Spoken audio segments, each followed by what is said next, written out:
Assalamualaikum warahmatullahi wabarakatuh dan selamat siang. Perkenalkan, nama saya Ronaldo.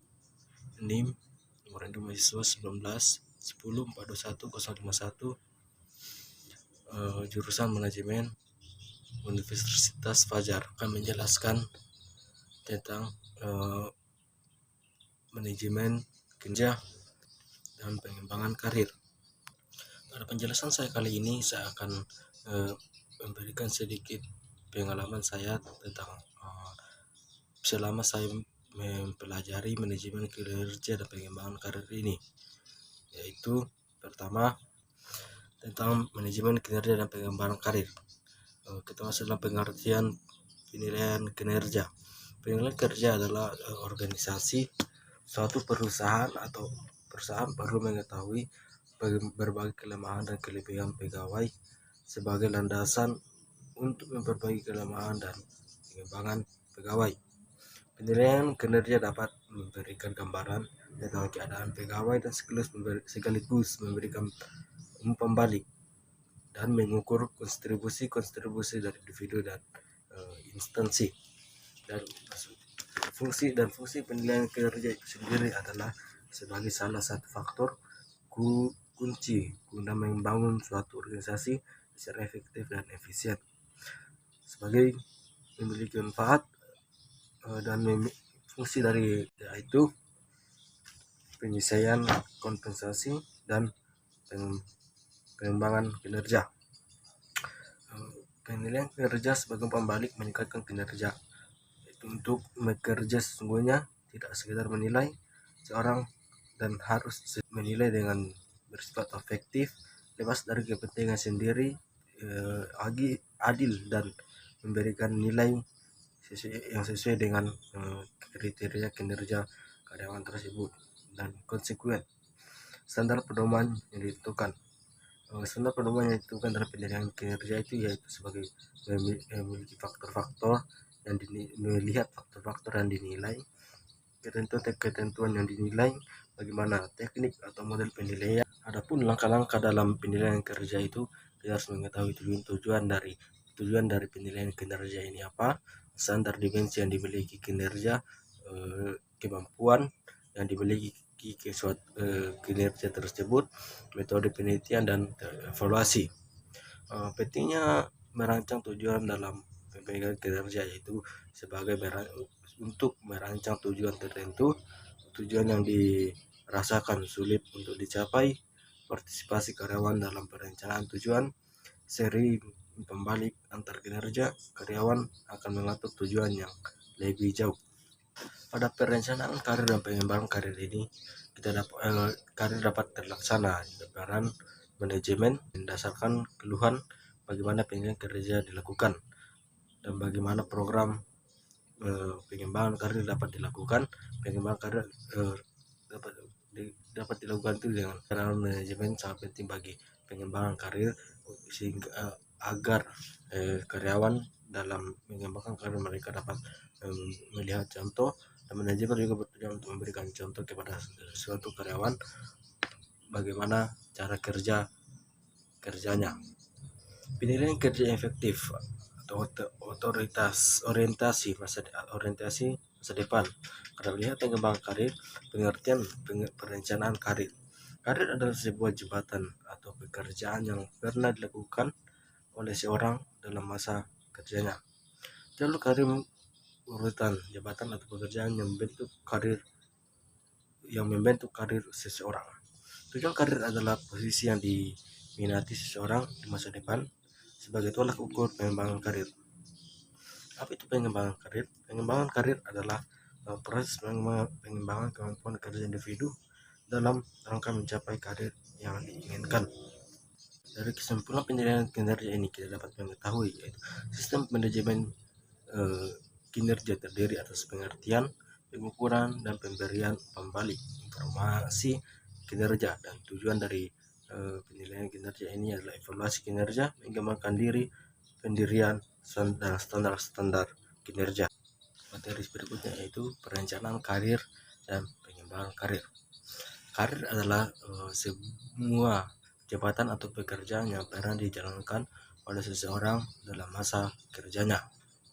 Dalam perencanaan karir organisasional, perusahaan harus membantu karyawan untuk menetapkan tujuan karir dan terutama keamanan karir mereka. Perusahaan harus memberi para karyawan peluang untuk mempelajari dan mengajarkan hal-hal yang berbeda. Tanpa perencanaan karir organisasi diawali dengan penempatan kerja, orientasi karyawan. Selanjutnya dilakukan pengamatan atas kinerja karyawan, dan berdasarkan pengamatan kinerja tersebut bisa diidentifikasi kekuatan-kekuatan dan kelemahan-kelemahan karyawan yang bersangkutan. Tahap-tahap perencanaan karir organisasional diawali dengan penempatan kinerja, selanjutnya dengan dilakukan dengan pengamatan atas kinerja karyawan, dan tanpa perencanaan karir berdasarkan identifikasi tersebut, manajemen berperan penting untuk membantu karyawan yang bersangkutan menetapkan keputusan karir tentatif yang memungkinkan untuk diubah seiring berlangsungnya proses. Kita masuk dalam jenis jalur karir. Jalur karir terbagi menjadi dua, itu jalur karir tradisional dan jalur karir jaringan, jalur karir keterampilan veteran, dan jalur karir ganda.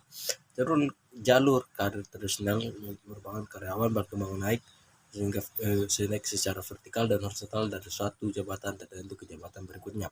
Sedangkan jalur karir jaringan terdiri dari urutan vertikal jabatan-jabatan dan serangkaian peluang horizontal.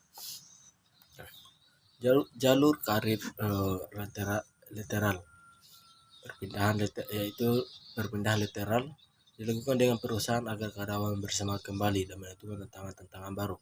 Dan sedangkan jalur karir ganda yaitu dikembangkan untuk mendorong dan memotivasi para profesional dalam bidang-bidang seperti perekayasan, penjualan, pemasaran, keuangan, dan sumber daya manusia, agar mereka bisa meningkatkan pengetahuan khusus mereka, memberikan kontribusi kepada perusahaan, dan diberi imbalan tanpa harus masuk jajaran manajemen. Peran individu dalam pengembangan karir yaitu sebagai bertanggung jawab untuk karir mereka sendiri, mengetahui minat, mencari informasi dan rencana karir, mengidentifikasi tahap pengembangan karir, memanfaatkan peluang pengembangan, peroleh kesempatan pelajaran, berinteraksi dengan karyawan dari kelompok kerja perusahaan. Membuat pilihan karir dengan cara teori yang menyatakan bahwa orang yang akan berprestasi dalam terbaik pada pekerjaan yang sesuai dengan sifat dan kepribadian mereka. Konsep diri pekerjaan secara berdasarkan pada bakat, kemampuan, nilai, dan kebutuhan dan motivasi yang mereka persepsikan miliki. Itu dalam membuat suatu karir harus dapat mengetahui tentang person job fit dan challenge communicates. Dalam pembahasan terakhir yaitu proses penting pembentukan budaya organisasi, yaitu harus menjadi menjadi pendiri, menjadikan pengalaman, menjadi rentetan nilai untuk tetap terus membangun kinerja yang baik. Dan definisi dari budaya organisasi ini adalah asal muasal budaya organisasi bersumber dari pendirinya karena pendiri dari organisasi tersebut memiliki pengaruh besar akan budaya awal organisasi yang baik. Pendiri bertindak sebagai model perannya mendorong anggota untuk mengidentifikasi diri, dan jika organisasi mengalami kemajuan maka organisasi akan mencapai kesuksesan. Budaya organisasi adalah sebuah karakteristik yang dijunjung tinggi organisasi dan menjadi panutan organisasi. Dalam definisi budaya organisasi juga diartikan sebagai nilai-nilai dan norma perilaku yang diterima dan dipahami secara bersama oleh anggota organisasi sebagai dasar dalam aturan perilaku yang terdapat dalam organisasi tersebut. Pembelajaran yang kita dapat dari pembahasan yang saya bahas tadi itu dan pengembangan karir, dari penilaian kinerja hingga dalam pengembangan karir. Dalam penilaian kerja kita dapat mengetahui bagaimana cara-cara kita untuk menilai suatu karyawan dalam pekerjaan mereka atau dalam tanggung jawab yang telah diberikan kepada mereka. Dalam pengembangan karir kita juga dapat mengetahui bagaimana cara kita untuk mengembangkan karir, bagaimana kita cara memulai karir kita, bagaimana dalam suatu perusahaan atau satu tanggung jawab, bagaimana kita mengembangkan karir atau kemampuan kita. Ya, sekian dari saya. Mungkin jika ada kata-kata yang kurang jelas atau kurang dimengerti mohon dimaafkan. Sekian dan terima kasih.